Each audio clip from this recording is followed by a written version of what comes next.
When we think about computing, we tend to view it as a process where the speed of solving a problem depends solely on how fast we run through the steps. But what if the key to solving the hardest problems isn't in running faster, but in moving through a completely different space? Imagine this through a classic maze. A traditional computer, no matter how powerful, solves it by sending an explorer down a single path. If they hit a wall, they turn back, log the error, and try the next path, testing options one by one. But a quantum computer approaches the problem fundamentally differently. It doesn't send a single explorer. Instead, the state spreads through the maze like a wave, permeating all paths simultaneously. Where there are dead ends, the waves cancel each other out, while at the correct exit, their strength is amplified. In the classical world, searching a million possibilities requires, at worst, a million individual checks. But in the quantum world, thanks to Grover's algorithm, that number dramatically drops to just 1,000 steps. This is a quadratic speedup, not magic, but a profound geometric shortcut. This difference becomes critical in cryptography. Classical computers view large numbers in RSA ciphers as an insurmountable mountain. A quantum computer, using Shor's algorithm, recognizes hidden mathematical periods in number structures, making this mountain smoothly break down into its prime factors. However, we must be careful. A quantum computer is not a super-fast laptop that will speed up watching videos or playing games. For everyday tasks, it is completely useless. Its power lies solely in solving highly specific, deeply structured mathematical problems. To understand where this power comes from, we must descend to the foundations of information. In classical computing, the basic unit is the bit. You can think of it as a simple switch. It is either completely up in state 1 or completely down in state 0. There is no third option, no in-between. The quantum counterpart, the qubit, breaks this binary rigidity. Instead of a switch, imagine an arrow inside a sphere. It can point to the top, which we call state 0, or to the bottom, state 1. But the key is that it can move smoothly anywhere across the surface of this sphere. Superposition is often described as a state where a qubit is both 0 and 1 at the same time, but that creates a misleading intuition.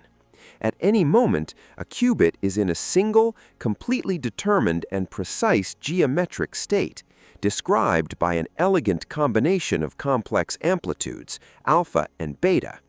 Geometrically speaking, every point on this Bloch sphere represents a single, unique, and stable quantum state.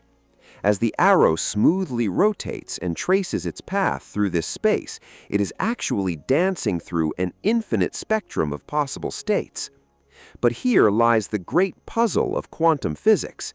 We cannot directly observe this dance.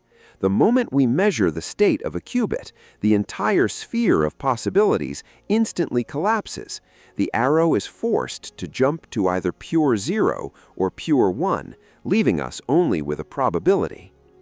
How then do we manipulate these states before we measure them?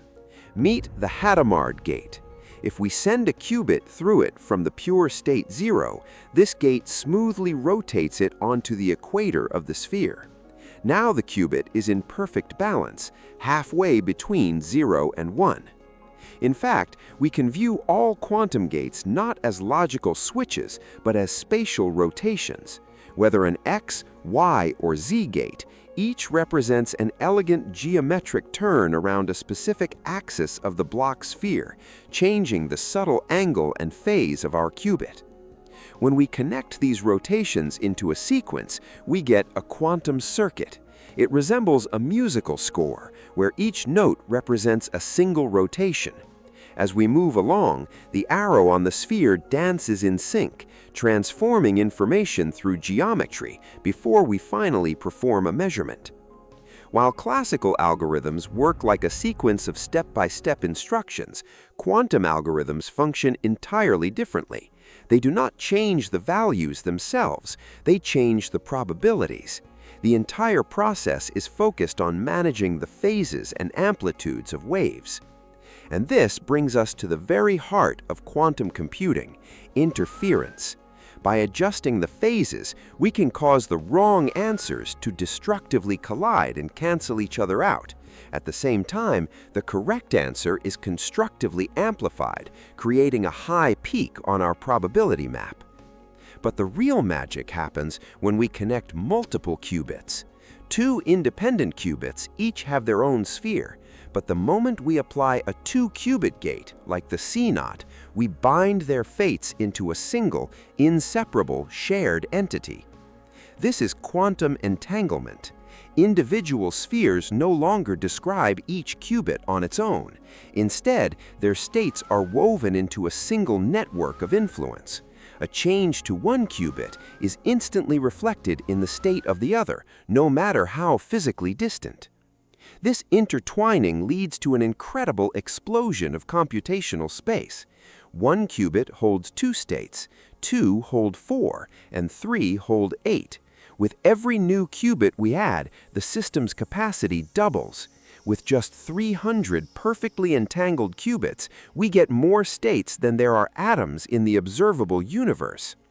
A classical computer views this immense space as an infinitely long list to scroll through line by line.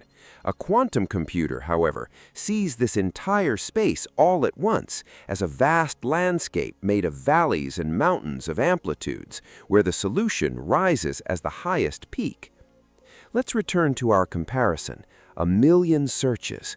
A classical computer has to build a massive wall of 1,000,000 checks, while Grover's algorithm flashes through the same space in just 1,000 steps. But remember, this only applies to problems that have a clear mathematical structure. If all of this is so powerful, why don't we have these machines on our desks today? The answer lies in the extreme sensitivity of quantum states. The slightest environmental influence, like heat or electromagnetic noise, can disrupt the delicate arrows and shatter our carefully woven network. We call this decoherence.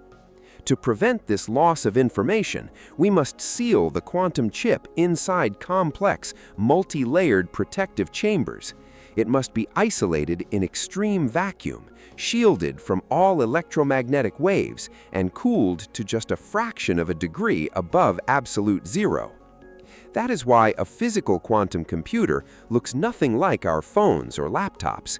It is an impressive cryogenic machine, a dilution refrigerator, looking from the outside like a giant golden chandelier of precisely arranged tubes and cables, whose sole purpose is to preserve silence for our chip.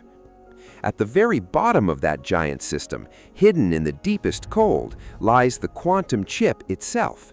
It is tiny, but the colossal engineering apparatus surrounding it exists solely to provide precise cooling, signal control, and advanced error correction.